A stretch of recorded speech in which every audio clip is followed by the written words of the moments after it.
ಅವಧಿಯಲ್ಲಿ ಈ ರಾಜ್ಯದಲ್ಲಿರ್ತಕ್ಕಂಥ ಎಲ್ಲ SC ST ಗಳಿಗೆ ಬಡವರಿಗೆ ಉಚಿತವಾಗಿ ಮನೆಗಳನ್ನ ಕೊಡ್ತೀವಿ ಅಂತ ಹೇಳಿ ಒಂದು ಗ್ಯಾರಂಟಿಯನ್ನ ಕೊಟ್ಟು ಅದರಲ್ಲಿ ಒಳ ಮೀಸಲಾತಿ ಆಗಿರ್ಬೋದು, SCT TSP ಫಂಡಿಂಗ್ ಆಗಿರ್ಬೋದು, ಇವೆಲ್ಲ ಒಂದು ಸಹ ಡಿಕ್ಲರೇಷನ್ಸ್ ಅಲ್ಲಿ ಇತ್ತು.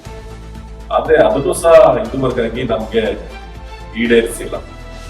ನಮ್ಗೆ ಸ್ಲಮ್ ಜನರಿಗೆ ಒಂದು ಪ್ರತ್ಯೇಕ ಸಚಿವಾಲಯವನ್ನ ಕೊಡ್ತೀವಿ ಅಂತ ಹೇಳಿ ಒಂದು ಕಮಿಟ್ಮೆಂಟ್ ಆಗಿತ್ತು ಭಾರತ್ ಜೋಡೋ ಯಾತ್ರೆ.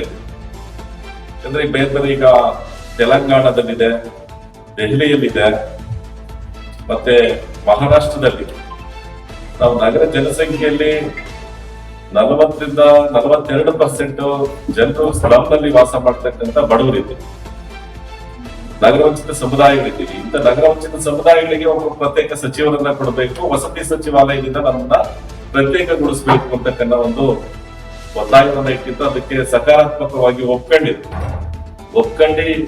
ನಮ್ಮ ಹುಬ್ಬಳ್ಳಿ ಪೂರ್ವ ಕ್ಷೇತ್ರದ ಶಾಸಕರನ್ನ ಪ್ರಸಾದ್ ಅಭಯ್ ಅವರನ್ನ ಅಧ್ಯಕ್ಷರಾಗಿ ಕ್ಯಾಬಿನೆಟ್ ರ್ಯಾಂಕ್ ಅನ್ನ ಕೊಟ್ಟರು. ಆದ್ರೆ ಸಚಿವಾಲಯವನ್ನ ಮಾತ್ರ ನೇಮಕ ಮಾಡಲಿಲ್ಲ, ಸಚಿವರನ್ನ ನೇಮಕ ಮಾಡಲಿಲ್ಲ. ಮತ್ತೆ ಈ ರಾಜ್ಯದಲ್ಲಿ ಒಂದು ಹೌಸಿಂಗ್ ರೈಟ್ಸ್ ಬಿಲ್ ಅನ್ನ ತರ್ತೀವಿ ಅಂತ ಹೇಳಿದ್ರು, ವಸತಿ ಹಕ್ಕು ಕಾಯ್ದೆಯನ್ನ ತರ್ತೀವಿ. ಸುಮಾರು 70 ಲಕ್ಷ ಕುಟುಂಬಗಳಿಗೆ ಇದುವರೆಗೆ ವಸತಿ ಕೊಡ್ಲಿಕ್ಕೆ ಸಾಧ್ಯ ಆಗಿಲ್ಲ ಅಂತ ಹೇಳಿ ಬೆಳಗಾಂ ಅಧಿವೇಶನದಲ್ಲಿ ಅಂಕಿಅಂಶಗಳ ಸಮೇತವನ್ನ ಕೊಟ್ಟೆ. ಆ ನಂತರದಲ್ಲಿ ನಮ್ಗೆ ಈ ರಾಜ್ಯದಲ್ಲಿ ಒಂದು ವಸತಿ ಹಕ್ಕು ಕಾಯ್ದೆಯನ್ನ ಜಾರಿಗೆ ತರ್ತೀವಿ, ಯಾರು ಸಹ ತಲೆ ಮೇಲೆ ಸೂರಿಲ್ದನೆ ಈ ರಾಜ್ಯದಲ್ಲಿ ಇರಬಾರ್ದು ಅನ್ನೋ ಒಂದು ಉದ್ದೇಶದಿಂದ ನಾನು ಇದನ್ನ ಜಾರಿಗೆ ತರ್ತೀನಿ ಅಂತ ಸಿದ್ದರಾಮಯ್ಯ ಅವರು ಕಮಿಟ್ಮೆಂಟ್ ಆಗಿದ್ದು, ಅದನ್ನು ಸಹ ಜಾರಿಗೆ ತಂದಿದ್ರು. ಮತ್ತೆ ನಾವಿವತ್ತು ಗ್ಯಾರಂಟಿ ಯೋಜನೆಗಳನ್ನ ನೋಡ್ತಾ ಇದ್ದೀವಿ. ಪಂಚ ಗ್ಯಾರಂಟಿ ಯೋಜನೆಗಳನ್ನ ಜೊತೆಲೆ 590 ಭರವಸೆಗಳನ್ನ ಸರ್ವ ಜನಾಂಗದ ಶಾಂತಿಯ ತೋಟದಲ್ಲಿ ಈ ಪ್ರಣಾಳಿಕೆಯಲ್ಲಿ ಪ್ರಕಟಣೆ ಮಾಡಿ ಭರವಸೆಯನ್ನ ಕೊಟ್ಟು ಈ ಸರ್ಕಾರ ಅಸ್ತಿತ್ವಕ್ಕೆ ಬಂದಂತದ್ದು.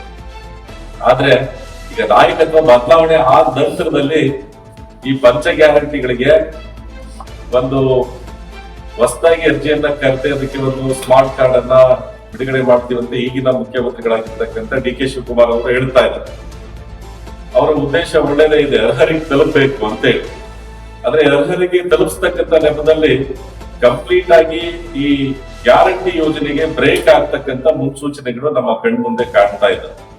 ಹಾಗಾಗಿ ಸರ್ಕಾರ ಏನೋ ಗ್ಯಾರಂಟಿ ಯೋಜನೆಗಳನ್ನ ಮುಂದಿಟ್ಟು ನೀವು ಸರ್ಕಾರ ರಚನೆ ಮಾಡಿದಿರಿ, ಅದರಿಂದ ಹಿಂದೆ ಸರಿಬಾರದು ಅಂತಕ್ಕಂಥ ಒಂದು ಒತ್ತಾಯವನ್ನು ಸಹ ನಾವು ಮಾಡ್ತಾ ಇದ್ದೀವಿ. ಯಾಕಂದ್ರೆ ಬಡವರು